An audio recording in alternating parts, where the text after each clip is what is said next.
Happy Monday, friends. We are going to read another story this week. This week we're going to read The Easter Egg Farm by Mary Jane Auck. I hope you enjoy it.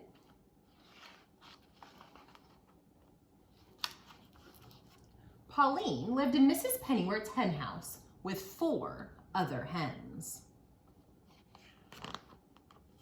Each day, Mrs. Pennyworth collected the eggs. "Only 4 eggs again today?" she asked. "Somebody isn't doing her job. Are you all trying?" The hens clucked.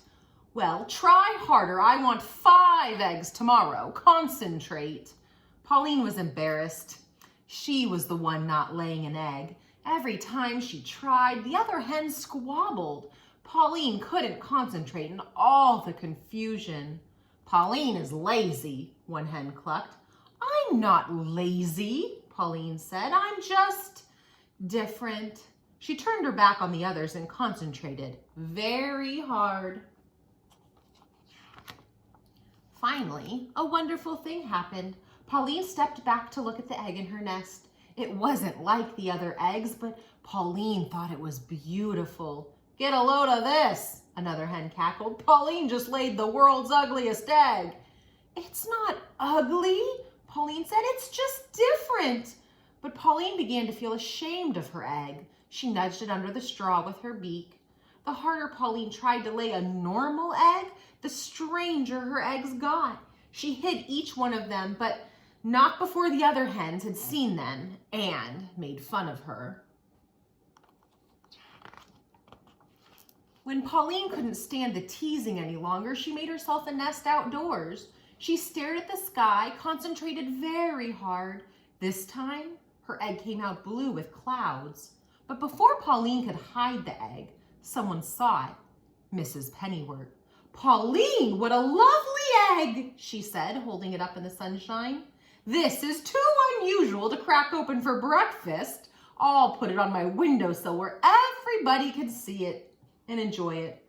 The next day, Pauline laid an egg that was even more unusual. Mrs. Pennyworth was delighted. "Can you make more eggs like this?" Then Mrs. Pennyworth noticed the ladybug on a blade of grass right in front of Pauline. "Hey, I get it. The egg comes out looking like whatever you see, right?" Pauline blinked. She wasn't quite sure how it worked herself. "This is fantastic," Mrs. Pennyworth said. "Come into the house with me. We'll see what kind of eggs you lay there." Pauline loved being inside. There were lots of pretty things to look at in her new surroundings. Pauline became quite creative.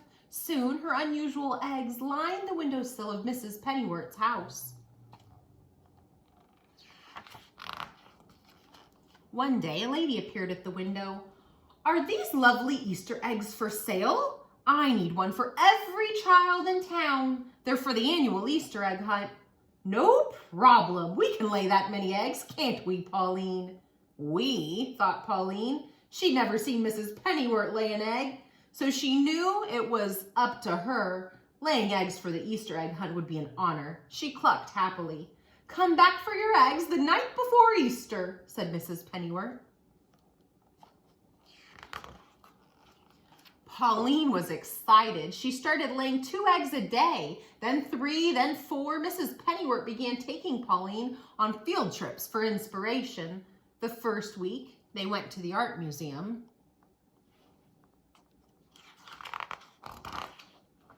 The second week, they went to the ballet.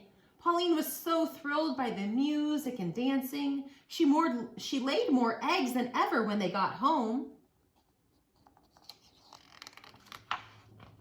Finally, it was the day before Easter. "The egg lady will be here tonight," said Mrs. Pennyworth. "I'd better start packing up the eggs." She lifted an egg from the windowsill. "Uh-oh, there's a crack in the shell." Mrs. Pennyworth ran to another window. "Pauline, some of the eggs are hatching." She shouldn't have left them in the sunshine. Soon, baby chicks were popping out all over the sunny side of the house. "Stay in there," Mrs. Pennyworth shouted at the unhatched chicks. "You're ruining the eggs."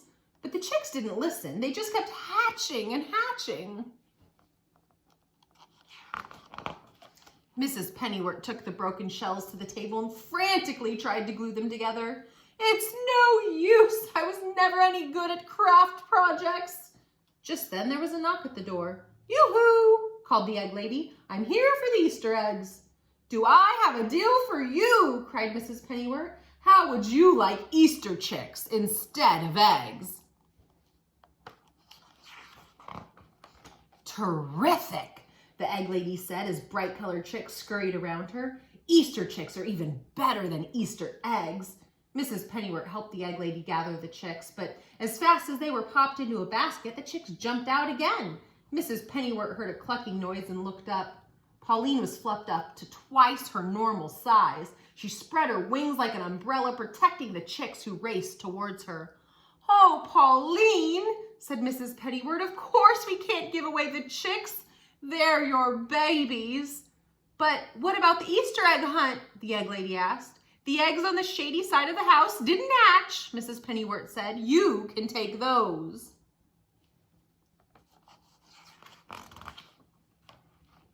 Pauline kept all of her babies. She loved being a mother. Every day she took her chicks for a walk, showing them the beautiful things around the farm.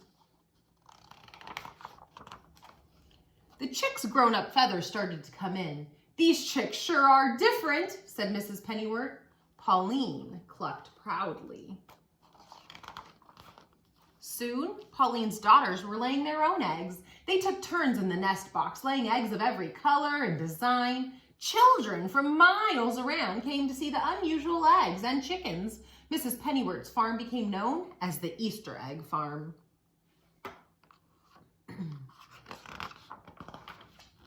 Pauline still lives on the Easter egg farm, but she doesn't lay as many eggs as she used to. Now, whenever she feels an egg coming on, Pauline closes her eyes.